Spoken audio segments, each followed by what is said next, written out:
Hello guys, जैसा कि हमने प्रीवियस वीडियो में पढ़ा था एनिसोट्रॉपी और आइसोट्रॉपी के बारे में, आज हम पढ़ेंगे types of solids.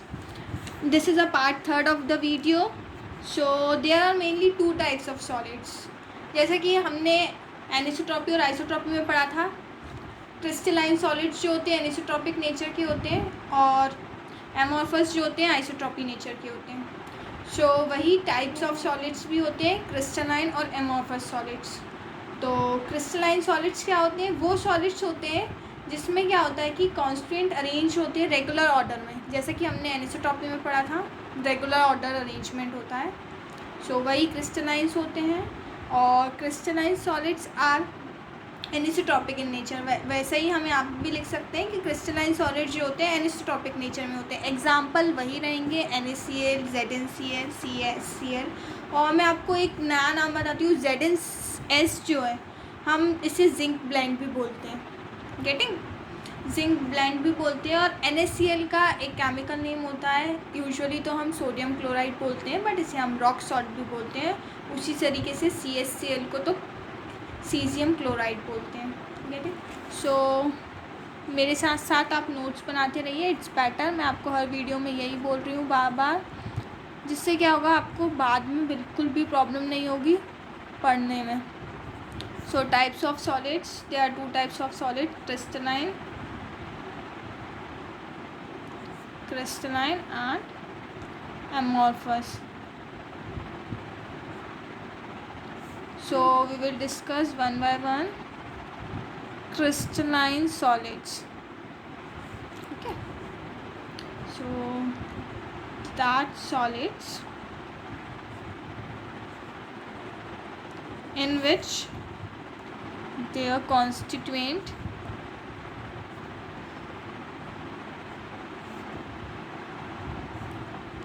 are arranged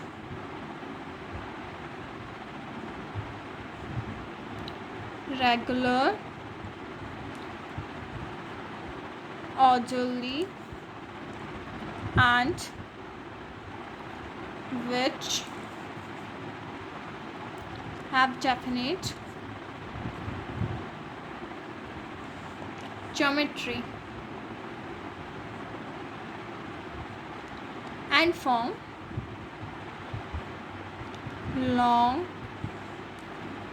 range order. Okay, so crystalline solid are amorphous. जैसे कि हमने एनिसोट्रॉपिक इन नेचर, जैसे कि हमने पढ़ा था एनिसोट्रॉपिक सॉलिड्स जो होते हैं वो क्रिस्टलाइन फॉर्म के होते हैं, उसी तरीके से crystalline solids are anisotropic in nature, just opposite of that. For example same जो हमने एनिसोट्रॉपिक में लिखा था, NaCl, CaCl, ZnS etcetera etc. और मैं आपको एक नोट करने वाले पॉइंट बता दूं जो आप नोट कर लेना कि ZnS को का नया नाम, एज वी नो कि Zn को हम जिंक बोलते हैं, एस इज सल्फर, बट इसका एक केमिकल नेम होता है जिंक ब्लेंड। हो सकता है बहुत सारे लोगों को पता हो, बट जिनको नहीं पता वो ज़रूर नोट करें। और NaCl को हम सोडियम क्लोराइड तो बोलते हैं, बट इसका एक केमिकल नेम होता है rock salt. You should know. Now we will discuss next amorphous solid. Okay, amorphous solids. So what are amorphous solids? Those solids those solids in which their constituent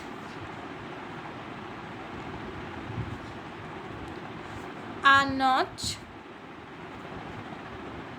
I hope मेरी writing समझ आ रही होगी आपको, arrange regularly, orderly. इसमें क्या होता है, constituent atoms जो होते हैं वो रेगुलर ऑर्डर में अरेंज नहीं होते हैं। Okay, note that. Thus which do not have definite geometry, और ये रेगुलर ऑर्डर में अरेंज नहीं होते हैं तो इनकी डेफिनेट ज्योमेट्री भी नहीं होती। इन्हीं को हम एमोर्फस सॉलिड्स बोलते हैं। और इनका एग्जांपल सेम वही रहेंगे जो कि आइसोट्रॉपिक के थे। ग्लास हो गया, जैसे कि प्लास्टिक हो गया, पॉलीमर हो गया। पॉलीमर एक चैप्टर है, हम इसके बारे में आगे पढ़ेंगे इस चैप्टर में। अच्छा चैप्टर है, ऑर्गेनिक का है। Amorphous solids are isotropic in nature as we know and have short range order, और इनका शॉर्ट रेंज ऑर्डर होता है। जैसे क्रिस्टलाइन का लॉन्ग रेंज ऑर्डर होता है, इनका शॉर्ट रेंज ऑर्डर होता है। अब now we will discuss one question. हम एक क्वेश्चन डिस्कस करेंगे जो कि बहुत इम्पॉर्टेंट पॉइंट हो सकता है, इम्पॉर्टेंट क्वेश्चन एक। सो क्वेश्चन क्या है, how quartz is different from glass. NCERT में दिया होगा, आप देखना ज़रूर इस क्वेश्चन को, इम्पॉर्टेंट क्वेश्चन है। How quartz is different from glass and how can be convert quartz into glass. तो क्वेश्चन ये बोल रहा है कि क्वार्ट्ज जो होते हैं कैसे डिफरेंट है ग्लास से, और हम कैसे क्वार्ट्ज को ग्लास में कन्वर्ट कर सकते हैं। Quartz is nothing but a crystalline solid होता है एक। तो question, note the question, then I will explain you how quartz, QUARTZ, this is quartz, is different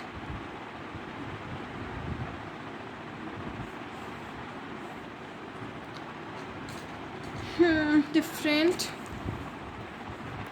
from glass and how can we convert quartz into glass। Okay, so मैंने आपको बता दिया quartz क्या होते हैं। Quartz is nothing but an crystalline solid होते हैं। और क्वार्ट्ज एक एग्जांपल के तौर पे हम ले सकते हैं, एक मिनरल ले लिया हमने SiO2, और उसकी जो स्ट्रक्चरल यूनिट होती है SiO4 whole to the power 4 negative. Okay, जिसमें कि बहुत सारे टेट्राहाइड्रल्स अटैच्ड होते हैं रेगुलर ऑर्डर मैनर में, और एक क्रिस्टलाइन सॉलिड है। वेयर ग्लास जो होता है वो एमोर्फस सॉलिड होता है। Getting this thing. फिर क्वार्ट्ज को जब हम मेल्ट करेंगे, एक्चुअली वो है क्या, क्रिस्टलाइन सॉलिड से जो हम उसको मेल्ट करेंगे, और उसको मेल्ट करने के बाद हम उसको कूल करेंगे। तो कूल करने से क्या होगा, रैंडमनेस के कारण क्या होगा, क्वार्ट्ज जो होंगे कन्वर्ट हो जाएगा ग्लास में। जैसे हम मेल्ट करते हैं टेम्परेचर इंक्रीज़ होता है, जिसकी वजह से जो मॉलिक्यूल्स होते हैं वो रैंडमली मूव करने लग जाते हैं। ओके, फिर जब उस मेल्ट को हम ठंडा करते हैं, कूल करते हैं, तो वही रैंडम मॉलिक्यूल्स जो होते हैं पास आ जाते हैं। तो वो क्रिस्टलाइन सॉलिड जो होगा वो ग्लास में कन्वर्ट हो जाएगा। जब हम क्वार्ट्ज को मेल्ट करके कूल करेंगे तो क्वार्ट्ज जो होगा ग्लास में कन्वर्ट हो जाएगा। गेटिंग। सो हम लिखते हैं, आपको बहुत अच्छे से समझ आएगा। और एक बात बता दूँ, ग्लास जो होता है nothing but it is an super cool liquid because it has tendency to flow. क्योंकि ग्लास जो होता है, आप सोच रहे होंगे ग्लास नॉर्मली सॉलिड होता है, बट इन एक्चुअली वो क्या होता है, एक सुपर कूल लिक्विड होता है जिसमें कि फ़्लो करने की टेंडेंसी भी होती है। सो आप सोच रहे होंगे कि कैसे ग्लास में कन्वर्ट हो जाएगा। तो ग्लास में कन्वर्ट ऐसे होगा, ग्लास एक्चुअल में दिखता है सॉलिड है बट वो एक्चुअली एक सुपर कूल लिक्विड होता है जिसमें कि टेंडेंसी भी होती है फ़्लो करने की। तो इस तरीके से हम क्वार्ट्ज मीन्स क्रिस्टलाइन सॉलिड को हम ग्लास में कन्वर्ट करते हैं। आप लिखें, आपको ज़्यादा अच्छे से समझ आएगा। So right, quartz is a mineral.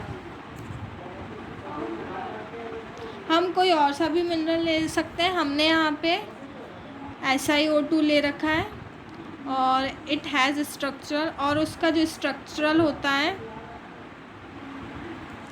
वो स्ट्रक्चरल यूनिट जो होती है ना इसकी, वो SiO4 raise to the power 4 negative होती है, minus,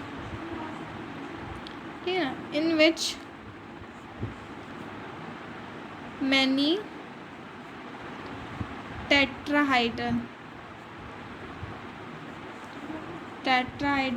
SiO4 4 negatives are attached। देखो कॉर्ड जो होता है, हमने एक कुछ नहीं, मिनरल है एक्चुअली, क्रिस्टलाइन सॉलिड तो है ही मिनरल है, हमने SiO2 ले लिया, हम कोई और सा भी ले सकते हैं। इसकी जो स्ट्रक्चरल यूनिट होती है वो इस तरीके की होती है, SiO4 raise to the power 4 negative, जिसमें कि बहुत सारे टेट्राहाइड्रल्स अटैच्ड होते हैं। SiO4 raise to the power 4 negative are attached, बहुत सारे टेट्राहाइड्रल अटैच्ड होते हैं और उससे मिलकर ये स्ट्रक्चर यूनिट बनाता है ना, गेटिंग। फिर आपको क्या लिखना है आगे, अटैच्ड इन रेगुलर ऑर्डर में अरेंज होते हैं। अब रेगुलर ऑर्डर में अरेंज है मतलब कि ये क्या होगा, ये क्रिस्टलाइन तो है ही, जो कि हमने बोल दिया रेगुलर ऑर्डर अरेंजमेंट, क्रिस्टलाइन की भी यही प्रॉपर्टी है। क्रिस्टलाइन के साथ साथ ये क्या होंगे, एनिसोट्रॉपिक होंगे, गेटिंग, एनिसोट्रॉपिक होंगे, रेगुलर ऑर्डर मैनर में अरेंज होते हैं, ठीक है ना। थस कॉर्ड्स मतलब कि SiO2 जो हमारा मिल रहा है इज़ अ क्रिस्टलाइन सॉलिड हो गया। क्यों हो गया, क्योंकि रेगुलर ऑर्डर में मैनर में अरेंज है, ठीक है ना। वेयर एज ग्लास क्या हो गया हमारा, इज एमॉर्फस। ये तो हमें पहले से ही पता है, हमने अभी पढ़ा है थोड़ी देर पहले, तो समझ गए होंगे आप क्या मैं समझाना चाह रही हूँ ना। तो वेयर क्वार्ट्ज इज मेल्टेड, देखो अब हम बताते हैं, अभी हमने तो बता दिया क्वार्ट्ज डिफरेंट कैसे, ग्लास से हमको ही पता चल गया, क्योंकि क्या है क्वार्ट्ज क्या होते हैं, नथिंग बट क्रिस्टलाइन सॉलिड होते हैं, और ग्लास हमको पता है क्या होते हैं, ये एक एमॉर्फस होते हैं। तो इस तरीके से ये दोनों डिफरेंट हो गए, है ना। अब हम कैसे कन्वर्ट कर सकते हैं क्वार्ट्ज को ग्लास में, मतलब क्वार्ट्ज मतलब एक क्रिस्टलाइन सॉलिड को एक ग्लास में, एक ग्लास आप समझ रहे होंगे सॉलिड, बट इट इज़, हम उसका सॉलिड तो वो दिखता है बट होता क्या, वो एक सुपर कूल लिक्विड होता है। आप नोट करके ज़रूर लिखें कि glass is an super cool liquid. अब हम कैसे कन्वर्ट कर सकते हैं हम ये बताएंगे। वेयर, देखो व्हेन क्वार्ट्ज इज़ मेल्टेड, मतलब कि हम एक सॉलिड को जब मेल्ट करेंगे एंड द मेल्ट, और मेल्ट करने के बाद हम उसको कूल करेंगे। मेल्ट करने से क्या होता है, टेम्परेचर इंक्रीज़ होता है। इंक्रीज़ होने से, टेम्परेचर के इंक्रीज़ होने से क्या होता है कि रैंडमनेस मॉलिक्यूल्स की बढ़ जाती है, गेटिंग। तो हमने कूल किया, उसको मेल्ट करने के बाद हमने उस मेल्ट को कूल किया, then due to randomisation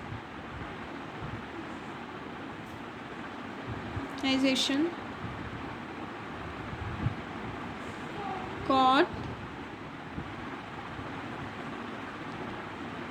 converts into glass. तो रैंडमनेस की वजह से क्या होगा, कॉर्ड जो होगा वो ग्लास में कन्वर्ट हो जाएगा। You must got it. अब हम नेक्स्ट टॉपिक में पढ़ेंगे कि difference between crystalline and amorphous solid के बीच में डिफरेंस क्या होता है, तो हम ये नेक्स्ट वीडियो में पढ़ेंगे। Okay guys, if you like the videos please like and comment.